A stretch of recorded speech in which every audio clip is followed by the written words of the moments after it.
மாநிலங்களுக்கு இடையிலான நீர்வளங்களை குறித்து பேசும் பொழுது பகிரப்பட்ட நதிகள் தொடர்பான பிரச்சனைகளை தீர்க்காமல் தென் மாநிலங்களுக்கு இடையிலான ஒத்துழைப்பு குறித்து எந்த ஒரு நிகழ்ச்சி நிரலும் முழுமையடையாது என்றும் குறிப்பிட்டிருக்கிறார். நீர் என்பது கோடிக்கணக்கான மக்களினுடைய வாழ்க்கை, விவசாயம் மற்றும் வாழ்வாதாரத்திற்கு அடிப்படையாக விளங்குவதாக தெரிவித்திருக்கிறார். மேலும் மாநிலங்களுக்கு இடையேயான நதிகளை நிர்வகிப்பதில் ஒத்துழைப்பும் சட்டத்தின் மீது உறுதியான மரியாதையும் அவசியம் என்றும் தமிழ்நாடு முதலமைச்சர் தென் மாநில முதலமைச்சர்கள் கூட்டத்தில் குறிப்பிட்டிருக்கிறார். அதிலும் குறிப்பாக இதுல 2 முக்கிய கொள்கைகள் வழிகாட்டப்பட வேண்டும் என்றும் தெரிவித்திருக்கிறார். முதலாவதாக, கீழ்நிலை மாநிலங்கள்ல சட்டப்பூர்வமான உரிமைகளும் உறுதியான நதிநீர் வரத்தை நம்பியுள்ள மக்களினுடைய வாழ்வாதாரம் முழுமையாக பாதுகாக்கப்பட வேண்டும் என்றும், இரண்டாவதாக உச்ச நீதிமன்ற தீர்ப்புகள் முறையாக அமைக்கப்பட, நடுவர் மன்றங்களினுடைய தீர்ப்புகள் மற்றும் நதி மேலாண்மைக்காக உருவாக்கப்பட சட்டப்பூர்வ அமைப்புகள் ஆகியவற்றின் முடிவுகள் முழுமையாக நடைமுறைப்படுத்தப்பட வேண்டும் என்றும், இந்த கொள்கைகள் அனைத்து பகிரப்பட்ட நதி படுகைகளுக்கு பொருந்தும் என்றும் முதலமைச்சர் குறிப்பிட்டிருக்கிறார். காவிரியை பொறுத்த வரைக்கும் காவிரி தொடர்பான உச்சநீதிமன்ற தீர்ப்பை காவிரி நீர் மேலாண்மை ஆணையத்தினுடைய முடிவுகளை உரிய நேரத்தில் நடைமுறைப்படுத்துவது அவசியம் என்றும் சுட்டிக்காட்டியிருக்கிறார்.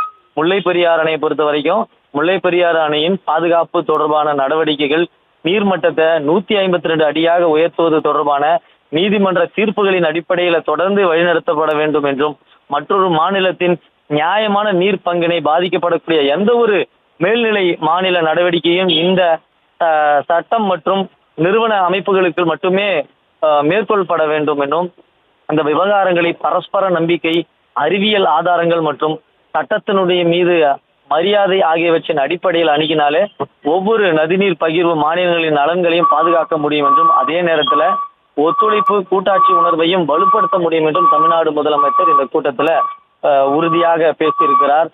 நீட்டு பொறுத்த வரைக்கும் தமிழ்நாடு அரசு தனது மாணவர்களின் நலனையும் மருத்துவ கல்வியில் சமமான வாய்ப்பையும் பாதுகாப்பதில் தொடர்ந்து உறுதியாக இருப்பதாக தெரிவித்திருக்கிறார்.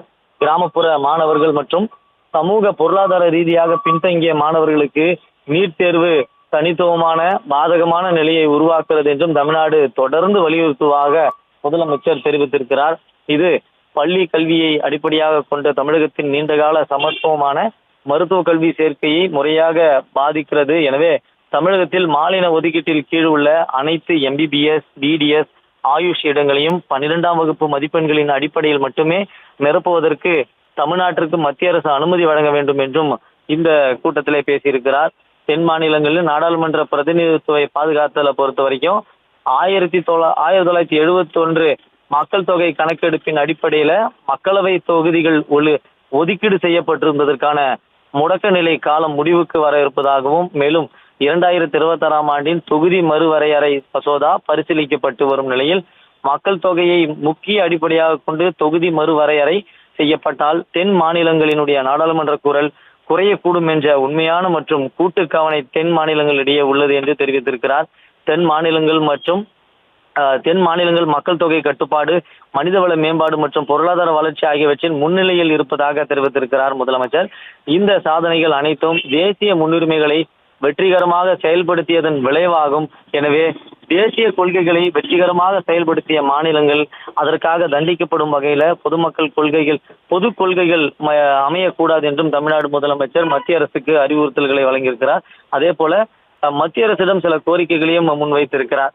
மக்கள் தொகை கட்டுப்பாட்டில் ஒரு மாநிலம் வெற்றி பெற்றதன் காரணமாக நாடாளுமன்றத்தில் அந்த மாநிலத்தினுடைய பிரதிநிதித்துவ சதவிகிதம் குறையப்படாது என்ற தெளிவான சட்டப்பூர்வ உறுதியை மத்திய அரசு வழங்க வேண்டும் என்றும் குறிப்பிட்டிருக்கிறார். இத்தகைய அணுகுமுறையில சமத்துவ கொள்கை நிலைநிறுத்தும், கூட்டாட்சியின் சமநிலையை பாதுகாக்கும், ஜனநாயக நிறுவனங்கள் மீதான அனைத்து மாநிலங்களின் நம்பிக்கையை வலுப்படுத்தும் என்றும் உறுதிபட பேசியிருக்கிறார். நிறைவாக முதலமைச்சர் அவருடைய உரையில நமக்கு முன் உள்ள வாய்ப்புகளும் சவால்களும் பொதுவானதாகவே இருப்பதாகவும், அவற்றை எதிர்கொள்ள நமது தீர்மானமும் ஒன்றாக இருக்க வேண்டும் என்றும் அனைத்து மாநில முதலமைச்சர்களுக்கும் அறிவுறுத்தலை வழங்கியிருக்கிறார். அதே போல நமது நதிகள், கடற்கரைகள், உட்கட்டமைப்பு மற்றும் சந்தைகள் ஆகியவை நம்மை பொதுவாக நோக்கம் மற்றும் பகிரப்பட்ட வளத்திட்டங்களாகவே ஒருங்கிணைக்க வேண்டும்.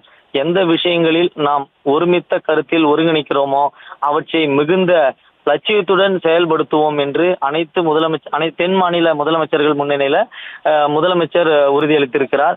இந்த விஷயங்கள்ல கருத்து வேறுபாடுகள் உள்ளனவோ எவற்றை உரையாடல், பரஸ்பர மரியாதை மற்றும் சட்டத்தின் அடிப்படையில் தீர்ப்போம் என்றும் தெரிவித்திருக்கிறார்.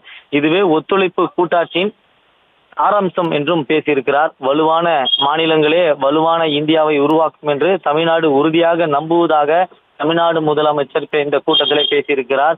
இந்த உணர்வுடன் மத்திய அரசு மற்றும் சகோதர மாநிலங்களுடன் இணைந்து வளர்ச்சியடைந்த இந்தியாவை உருவாக்குவதற்கான எங்களது உறுதிப்பாட்டை மீண்டும் தெரிவித்துக் கொள்வதாக தமிழ்நாடு முதலமைச்சர் தென் மண்டல முதலமைச்சர்கள் ஆலோசனை கூட்டத்தில் உறுதியாக தெரிவித்திருக்கிறார். அதாவது மத்திய அரசு மற்றும் சகோதர மாநிலங்களுடன் இணைந்து வளர்ச்சியடைந்த இந்தியாவை உருவாக்குவதற்கான எங்களது உறுதிப்பாட்டை மீண்டும் தெரிவித்துக் கொள்கிறேன் என தமிழ்நாடு முதலமைச்சர் இறுதியாக ஒரு உரையில குறிப்பிட்டிருக்கிறார்.